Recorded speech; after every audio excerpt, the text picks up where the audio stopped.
Shalom, saudara yang terkasih di dalam nama Yesus Kristus. Kita mulai ibadah kita bernyanyi.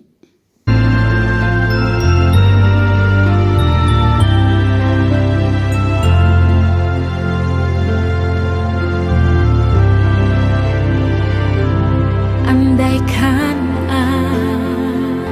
aku lakukan yang luhur mulia,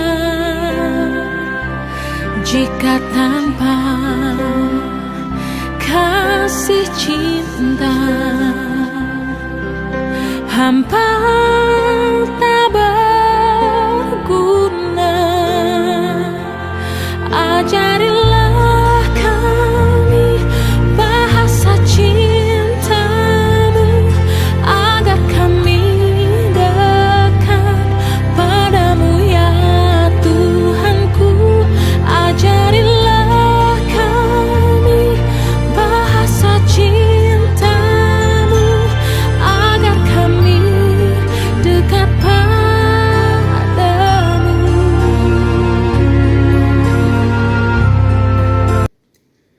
Firman Tuhan untuk kita pada hari ini dari kitab Galatia 5 ayat 22. Tetapi buah roh ialah kasih, sukacita, damai sejahtera, kesabaran, kemurahan, kebaikan, kesetiaan, kelemah lembutan, penguasaan diri.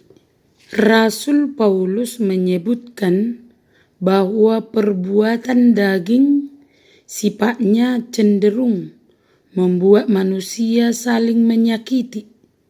Dosa disebut perbuatan daging karena perbuatan daging sifatnya merusak, adalah dasar yang menggerakkan dan menarik orang kepada dosa. Tetapi tidak demikian dengan buah roh, karena sepenuhnya berasal dari Roh Kudus. Buah roh cenderung membuat orang-orang Kristen serasi satu sama lain dan merasa damai dengan diri sendiri. Roh akan membuahkan sifat-sifat ilahi seperti yang dicantumkan firman Tuhan hari ini. Bila orang percaya kepada Kristus dan menaklukkan diri di bawah kepemimpinan Roh Kudus, maka ia akan mengalami sebuah perubahan radikal dan akan menghasilkan buah roh. Hidup menurut roh akan termanifestasi dalam kerukunan dan keharmonisan di antara orang-orang seiman. Rasul Paulus mengingatkan pemilihan bentuk tunggal untuk buah, yaitu kasih. Kasih itu penting. Dikatakan dalam 1 Yohanes 4 ayat 8, barang siapa tidak mengasihi, ia tidak mengenal Allah, sebab Allah adalah kasih. Sukacita dianugerahkan oleh Kristus kepada para pengikutnya. Dalam Yohanes 15 ayat 11, semuanya itu kukatakan kepadamu, supaya sukacitaku ada di dalam kamu, dan sukacitamu menjadi penuh. Artinya, hanya di dalam Yesus kita mempunyai sukacita, dan disampaikan dengan perantaraan Roh Kudus. Damai sejahtera adalah pemberian Kristus dan mencakup ketenangan batin serta hubungan harmonis dengan orang lain. Kesabaran berkaitan dengan sikap seseorang terhadap orang lain dan mencakup ketidaksediaan untuk membalas kejahatan dengan kejahatan. Harafiahnya adalah panjang sabar. Kemurahan ini adalah tindakan yang penuh kebaikan, khususnya kebaikan sosial. Kebaikan adalah ketulusan jiwa yang membenci kejahatan tetapi berperilaku yang baik. Kesetiaan. Kita baca dari Titus 2 ayat 10. Jangan curang, tetapi hendaklah selalu tulus dan setia, supaya dengan demikian mereka dalam segala hal memuliakan ajaran Allah, Juru Selamat kita.